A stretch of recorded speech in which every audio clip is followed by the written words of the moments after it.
it was sort of well, you don't look autistic. And I'm like, well, what does autistic look like to you? That woman is no longer my doctor. And she's not a bad person.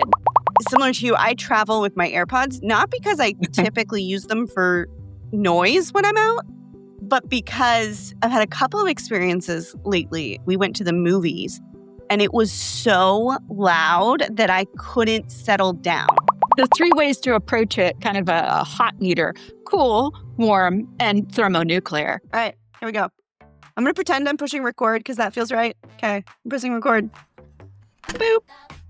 Hi, everybody. I'm Lauren Howard. I go by L2. Yes, you can call me L2. Everybody does. It's a long story. It's actually not that long a story, but we'll save it for another time. Welcome to Different, Not Broken, which is our podcast on exactly that there are a lot of people in this world walking around feeling broken, and the reality is you're just different, and that's fine. Hello, friends, and welcome back. We have a really special guest this week, which I'm very, very excited about. The author of an incredible book that literally sits on my desk, and she did not know that before we met. But the Autistic Adults Toolbox, Natalie Diggins. First off, I'm so excited to talk to you. I'm so glad you're here. So thank you so much for joining us. Thank you for having me. And thank you for all that you're doing to support the community. I really appreciate that. Well, thank you for that. We do our best. Second off, thank you so much for doing us all a solid and putting this together on our behalf, because holy stuff, it's wonderful. Well, thank you for that. As L2 said, I'm Natalie Diggins. I'm a technologist. I focus on emerging technologies.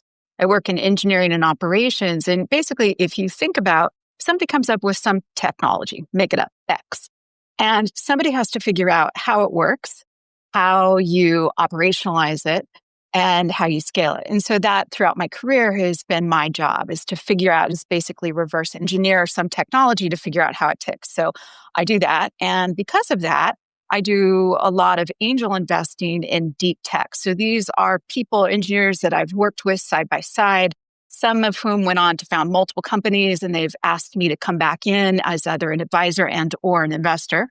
So I do that. And then I wrote the Autistic Adults Toolbox. And you can kind of see a pattern. My entire life has been about creating tools and figuring out how to engineer and re-engineer things. And so I was talking one day with my autism doctor, and I was having minor surgery, very minor surgery. But my first, I had no idea. I was terrified beyond what I think many people would regularly be terrified about surgery. But I had some very specific concerns around sensory issues, strangers touching me, movement in my peripheral vision. I really struggle with that.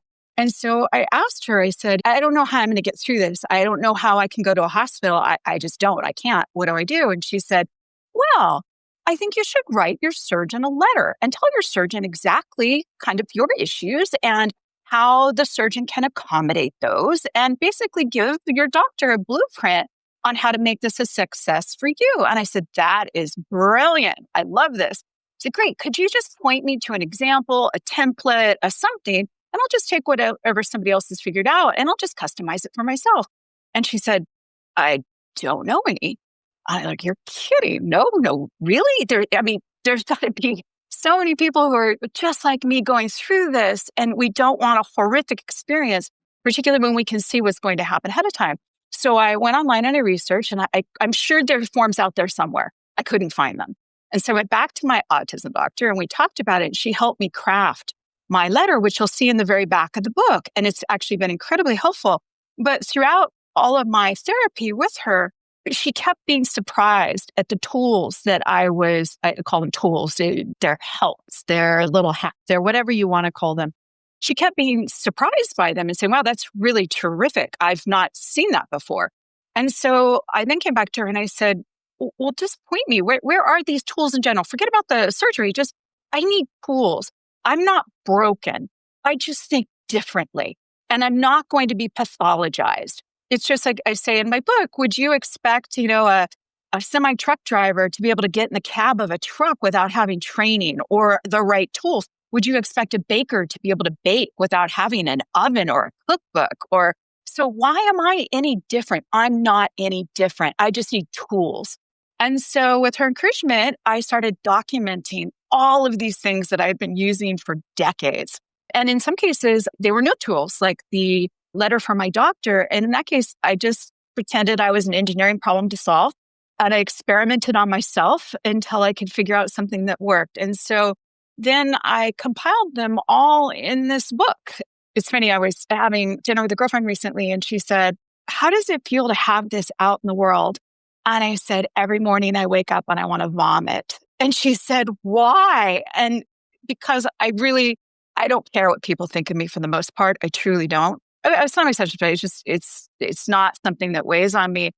But this was the most vulnerable thing I could put out in the world. It was as if you take all of my emotions, my feelings, my insecurities, my everything, and just shot them out into the world. And so while I'm incredibly glad I did this, I still wake up every morning want to vomit when I think of how I put myself so far out there.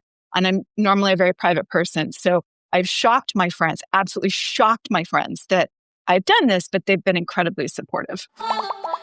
I've never had anybody describe the experience of something fairly mundane as absolutely terrifying, or maybe not absolutely terrifying, but just like overwhelming from a sensory perspective. The surgeon or the individual who performed the procedure that you were having, how did they react to getting the list or the letter? Yeah, so I'll actually expand on that. 3 different doctors have now gotten that list, and the surgeon was phenomenal. She was so good. She looked at me. I gave the letter advance, and then I brought it also into the room for the last consultation. And she said, "Well, Natalie, we actually get trained in this now." And that made me so happy. She was fairly young. And she just said, "This is routine. It was just part of my residency. It was part of my rotation." And so that just gave me so much hope. I have since given it to 2 other doctors who were further in their career, one of whom was very supportive.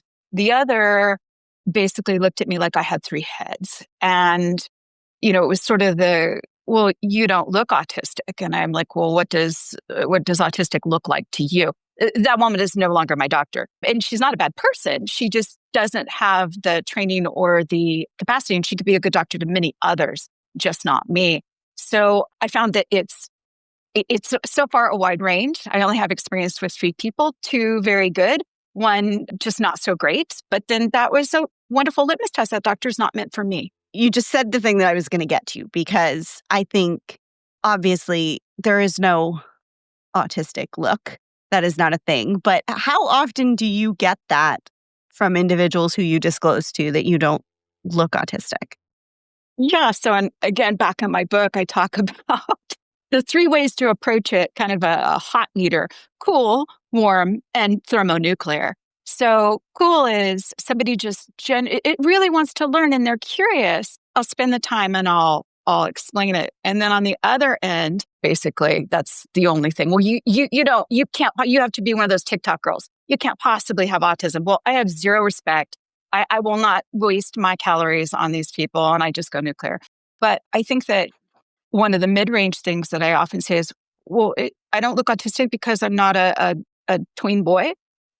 What does autism look like to you?" And I try not to be a pugilist and really weaponize it in that midterm, but sometimes you got to take a stand. These folks aren't trying to be rude. They genuinely don't know. So I think that because of my work, many people aren't surprised. I work with a lot of people like me. I don't, unfortunately, work with a lot of women.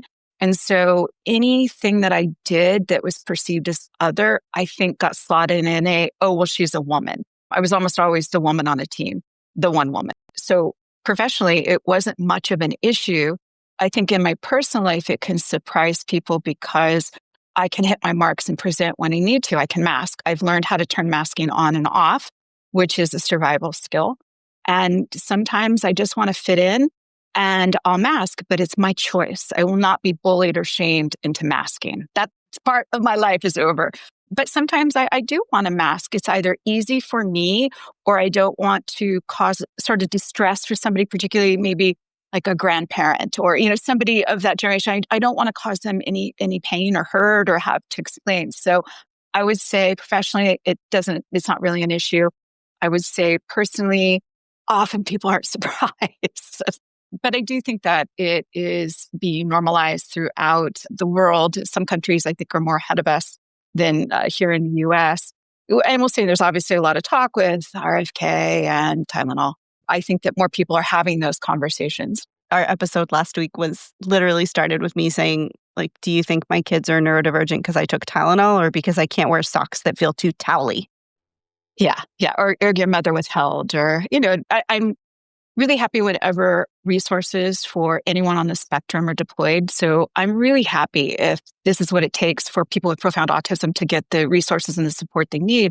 But when I heard that, the first thing I thought about was, oh no, moms are going to be blamed for this. And my heart it just gave a big old squeeze. And then the second thing I thought about was, wow, let's just say these people don't believe in science. I don't believe they believe in science, but let's just say it is accurate. Okay. Let's just say, I don't want to change who I am. At this age, I'm in my 50s, and I cannot imagine one taking medication to go back to what society views as quote normal, or I like who I am. I don't want to change that. So I had a lot of thoughts, and a lot of friends reached out to me on that too, asking what I thought about it. Yeah, I mean, we talk about this a lot, but like, you can't aspire to be something that doesn't exist. Like, normal is an idea and it's never been a thing. It's been a way to kind of make people fit into boxes that make it easier for other people to decide who they are and who they should be. But like, aspiring to something that is non-existent, it doesn't serve anybody. And in fact, just teaches young people that they are, that there's something wrong with them. That they're broken. Exactly. I fully agree with you that Tylenol is a scapegoat for blaming women so that we can further marginalize women. Parenting comes with so much guilt, even if you're doing everything right, and nobody's doing everything right. You physically can't. So like, let's heap the blame onto women so that when the time comes for us to make decisions about who fits our eugenics picture more, we've already marginalized. I still say it all the time, but something I said a lot when RFK was very first getting into office and was spewing all of his vaccine nonsense. So, we have good data that shows that vaccines do not cause autism. We know that vaccines do not cause autism. But when you say that, what it does is tell the autistic people in your life that you would rather have a communicable disease than be like them. These overt attacks that we make on people by saying we're going to prove the cause of XYZ, when in reality, what we're saying is we are going to make sure the world knows that there's something about you that we don't like or that we think is bad. When, vaccines don't cause autism, but autism causes vaccines. Like, if you were to take people, to take those brains out of our societies, we would be in a lot of trouble because we need the precision and the pattern recognition and the attention to detail. Just thinking differently. Exactly. Like, I approach the world in such a dramatically different way than anybody I know. And I think that's what makes me, in large part, good at what I do. And it makes me helps me create a life where I'm happy, I'm satisfied. It's not perfect. Some days I suck. On par, it's a good life. And I think a lot of that has to do with figuring out how to make the autism work for me and not against me. And again, I recognize I'm incredibly lucky in that regard. You said that there are days that you suck, which I don't believe at all. But in your perception, what are those days like? Oh, yeah. Full meltdown. And I distinguish the episodes between meltdowns and shutdowns. Meltdown is an outward expression, be it verbal, physical, and then the shutdown is the internal. Involuntary reflexes, of course, still work, but epic shutdowns. Yeah, and I'll be, I can't get out of bed, in the fetal position on the floor.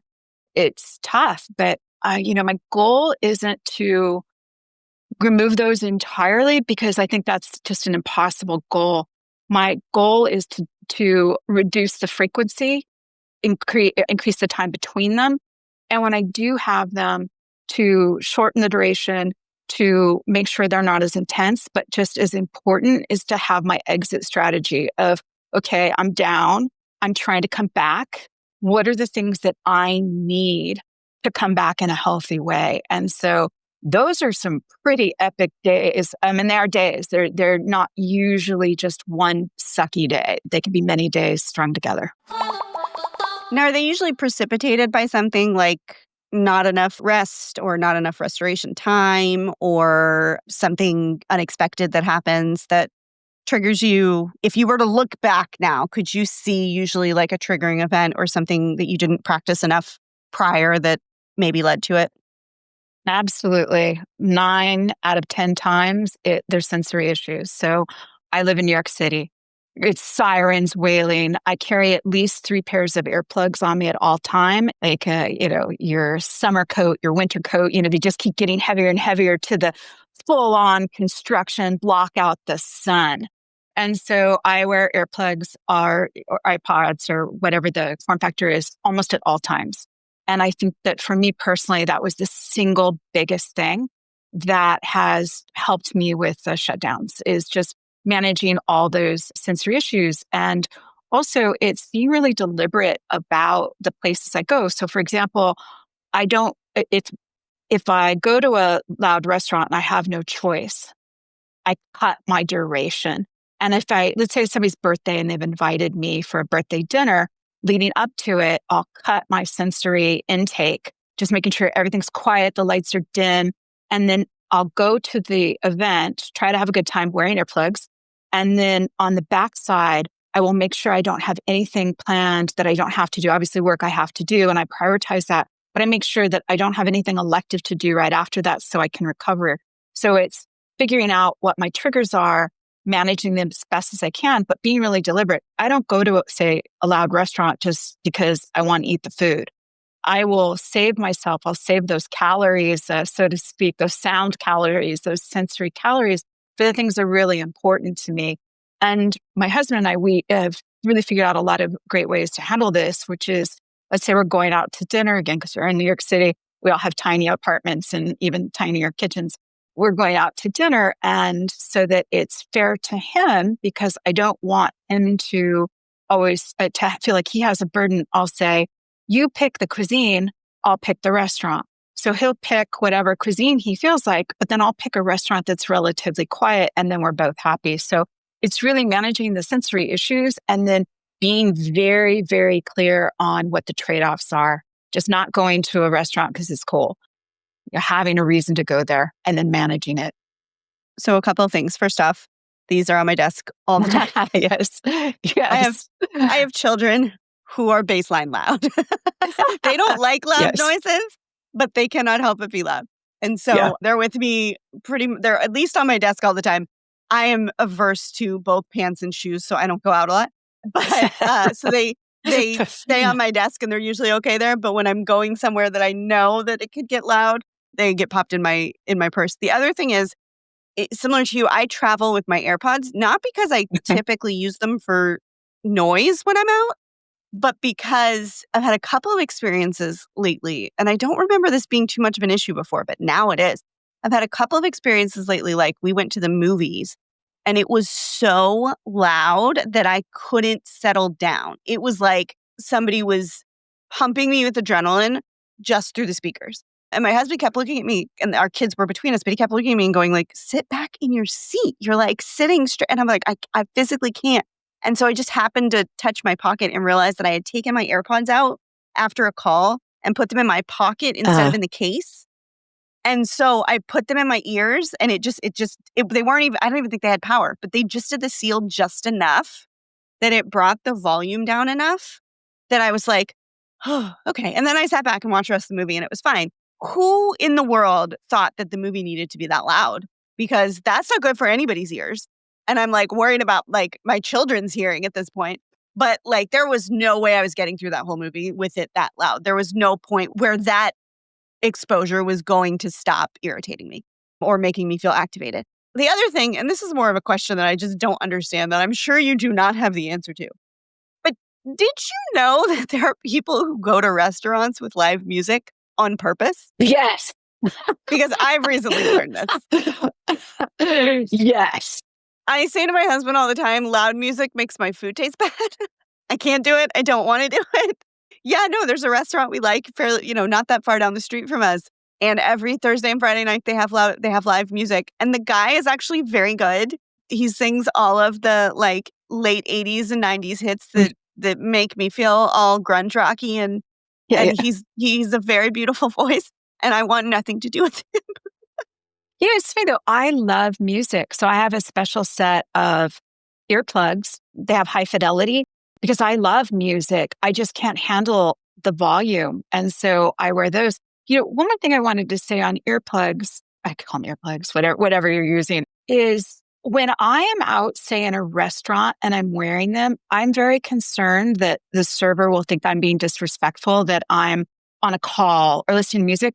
So I always tell the server something like, I'll point, it's a little too loud for me in here because I don't want to disrespect the server. And then I have a friend and she teaches like exercise classes at a gym. And I was telling her, if I'm taking a class at my gym, I always go and I tell the instructor, hey, look, I'm autistic. I'm wearing these earplugs because it would be sensory overload for me and I couldn't do it. I want you to know I'm doing this for safety reasons. I'm not doing it because I'm on a call or I'm listening to music. And I talked to a friend about this and she said, so one of her pet peeves is that people take calls in the middle of gym classes. I don't know who these people are. And she said that it's a safety concern for her as well. So again, while I wear earplugs all the time, if I feel I'm going to be disrespectful to somebody, I just tell them I'm autistic. I can't handle the noise. Or if I don't want that many words, I go, I point and I go, it's just too loud for me. So I want it to work for me, but I also want to be respectful of other people. So I do call it out when I'm wearing them in public, which is all the time. It's funny. One of my daughters is really sensitive to sound, and we kind of thought she would grow out of it. Well, I think my husband thought she would grow out of it. I didn't think she would. But anytime it's even a little bit loud, she covers her ears. And she has some headphones and stuff now that she can wear, the big ones, if we know we're going someplace loud. But sometimes we just don't know. And so it's an argument that I've gotten into with a couple of members of his family who she'll cover her ears and they'll pull her hands down. It's like instant mama bear. I'll be like, cover your ears if you need to. If it's too loud, if you want to go outside, we can. Don't touch my kids' hands. They're there. She's not doing it because she's overly sensitive. We need to stop treating people as overly sensitive and acknowledge that like maybe there's something that she needs from this that she's not getting and she's providing it to herself. I probably didn't realize how prevalent it was for me until I watched my kid do it all the time. That's like an instant hot button for me. It's like if my kid is adapting to a situation in whatever way they need to, that is in no way troublesome to you. And even if it is troublesome to you, you might need to get over it. Right. But in no way troublesome to you, if you need to correct her, you come to me first because I'm not going to tell her to not cover her ears if she feels like something is overstimulating to her. If I think about the people who do it, it's either people who have probably never been overstimulated in their lives or people who were forced into bad coping mechanisms for overstimulation and think, well, that worked for me, so you need to figure it out too. And that is not how I'm raising my kids. That is not the world that we're going to throw them into. And I wonder, though, for the people who do that, say in this example to your kids, I would guess, I don't know, but I would guess that they don't limit it to just sensory issues, right? It's that would they do this for some other things having something else having nothing to do with sensory? Yeah, I think there's definitely kind of a generational gap on how much I correct my children. And not to say that they're not allowed to be rude. They're not allowed to be disrespectful. They can't fight in public. If they want to fight in their bedrooms, that's fine. They can't touch other people's stuff. We're very sensitive to that type of stuff. But I think there is kind of a boomer-centric inclination to correct that is not how we're raising our children. Now, if they do something wrong, if they do something that requires a consequence, obviously they get consequences. My 7-year-old is learning that the hard way now after she broke her video game system and did not get the immediate repair that she thought her parents were going to facilitate. But that's a consequence. She broke it. There's a consequence. But I do remember there was a situation earlier this year, I think, where, and this is a family member who I wouldn't even expect this from. So it was a little bizarre, but my kids are sassy and I taught them to be sassy and disrespectful. No, I can't believe that. Right? Shocking. I can't imagine. And I love that they're sarcastic and I love that they talk back to me. And they also know that there's a limit and they're pretty good at respecting that limit. But my oldest said something to me that was very sassy and very much a fire back. I don't even know that she thought much about it. It just came right out of her mouth. And we were sitting with a family member and the family member looks at her and says, "You better watch how you talk to your mom or she's going to give you a fat lip." Ooh. And my kid looked at her and said, "I don't know what that means. What's a fat lip?" And she said, "She's going to hit you in the face and make your lips swell." I think she realized and tried to backtrack. But swear to God, my kid looked her in the face and said, "She's my mom. She would never hit me." And I went, "Oh, I've done one thing right. One. But it's very much that kind of, if you misbehave, we're going to control your body. And that doesn't happen in our house. And Well, I it's think, a theme. yeah. It's a theme, right? As we started out this chat, it's a theme. And so I think in our house, it comes out a lot more as, my kids' neurodivergent quirks that we are not going to talk out of them just because it makes anybody else uncomfortable. Like, this is the way their body operates and they're allowed to regulate their body however they feel. Right. But I think you're probably right. On a bigger scale, it's, I'm the adult and you're the child and I want you to do this with your body. And therefore, I Right. feel empowered to tell you to do that with your body. And that just doesn't fly in my house. Let's say that there's somebody who is just coming to their diagnosis. I think you said you were late diagnosed, right? Yes. And so somebody who is in a similar situation, who is just coming to their diagnosis, who maybe has known there was something different about them, but never been able to put their finger on it. And let's say they're about to get their report, but they don't have the confirmation yet. Do you have anything that you would say to them about setting up what this next couple of years is going to look like as they navigate through that? Let's say that the report does come back as they're not neurodivergent. Let's just say that. But yet, perhaps they still have sensory issues or, name it. The way I talk to some of my neurotypical friends is like they say, well, what's the difference between you and me? I have sensory issues too. And I say, well, with me, it's how my brain is wired, number one. And it's also the intensity of it. It's likely much more intense for me. But I'd say to people, but your issues are very real. So if you have sensory issues, regardless of whether or not you're neurotypical or neurodivergent, you need tools or you need support to handle that. So that's kind of the first thing, is that even if it comes back negative and yet you have many of the same life experiences, it doesn't mean that you won't benefit from support. So that's the first thing. And the second thing is, for me personally, it was really terrifying because then I didn't know what to do. I had had I had two doctors already say, "You're ND," and I didn't believe it. ND, didn't believe it. And finally, I went for the belt and suspenders. I said, "I want you to put me through the most grueling, rigorous test process you can." And it was. It really was. And then I get this diagnosis, and it's like, you're not just a little on the spectrum, you're a lot. And I was scoring off the charts on so many of the different tests. And then it's like, okay, what do I do with it? So what I would say is the diagnosis is not the end point. The diagnosis is just, part of the journey, is that figure out what you're going to need after the diagnosis, regardless of what that diagnosis is.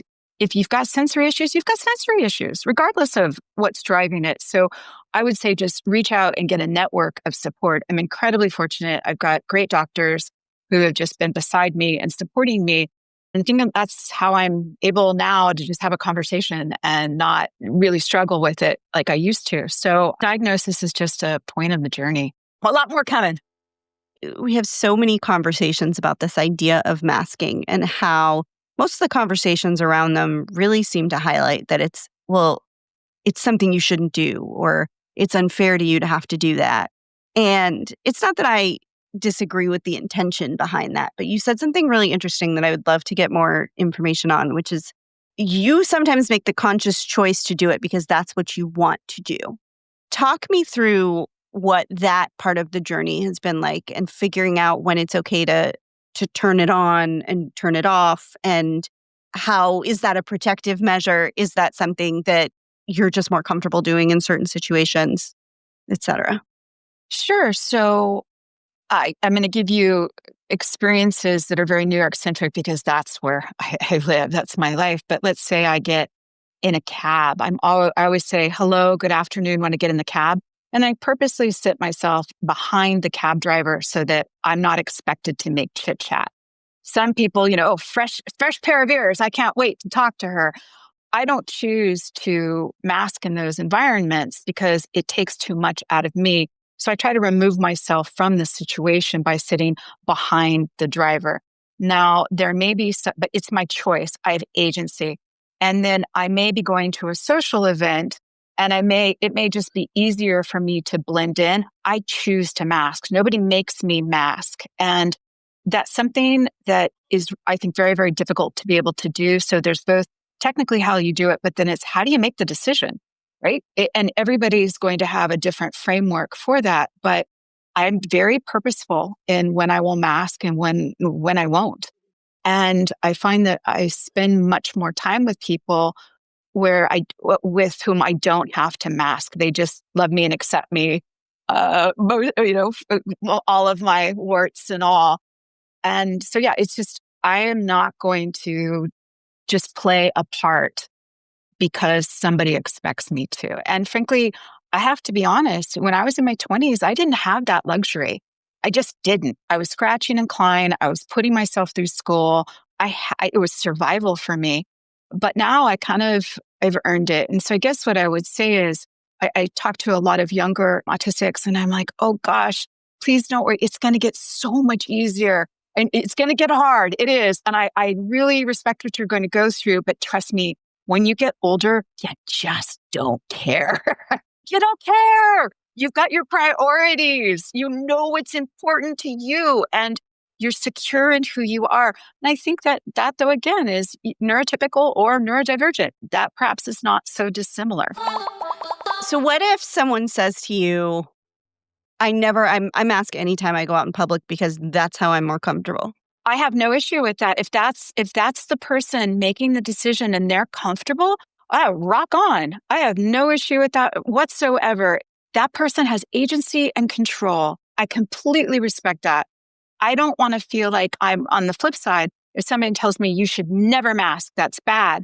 Well, that's not their decision. That's my decision. I have control. So I'm all for letting people make their own decisions based on what is right for them, not what society tells them is good or bad. So what's right for you? Yeah, I think there is this narrative out there that anytime someone has to mask, we're in some way harming them. And if you're in a situation where it's unsafe to be yourself, yeah, that's harm. That's not okay. Completely. But if you're in a situation where you just don't want to be vulnerable, you don't want to be exposed, you want to put on the protective armor, which in this case is your quote unquote mask, because unmasking is very vulnerable and you probably have received, some kind of negative feedback for being yourself because you're not understood, then protect yourself however you need to. That's not up to me or anybody else to tell you how to behave in those situations. So yeah, I think we're very much aligned on that. And I love the narrative that you should always be your authentic self and that we love you for who your authentic self is. But also, however you have to feel safe, there are people who are in environments where it is not safe to be their authentic selves. And I also think there is this idea that only neurodivergent people have to mask. And maybe it's not exactly masking, but there's always been a thing where people are someone different at work than they are at home, that they don't share their personal lives or their quote unquote authentic self at work. Maybe not even because they're hiding anything, but because that's personal. That's not for the people I work with. I don't want to share it with them. And that's okay. You don't have to be whatever version of you exists at home. You don't have to share that with people if you don't want to. That you get to pick your vulnerability and when you're going to be when that vulnerability is going to be exposed. And that's not up to anybody else. I agree. And I think that during times when you feel like you have to mask and you maybe don't want to, say, a work function, I always have a plan. Go in, hit your marks, get out. I go around, I say hi to everybody. I make the French leak. I make sure I get in a few photographs. I kind of have a plan when I go in. I can be in and out in 10, 15 minutes. So yes, maybe I'm masking because I need to professionally. It's 10, 15 minutes and I bounce and gone. So I think that there's also a way when you feel like you need to do that, say for professional reasons, I think there's a way to do that that still protects your energy and your mental well-being. Well, Natalie, your book is The Autistic Adults Toolbox. Again, I devoured it the day I got it. It's fantastic. It really is super actionable, which I love. Where can people find it? Amazon.com or your local bookstore. Amazing. Thank you so much for spending this Thank time. you. This was lovely. It is so nice to talk to somebody who kind of gets my brain and gets it well enough to write literally a book that makes it work better. All right. Have a great day, guys. Love you, mean it.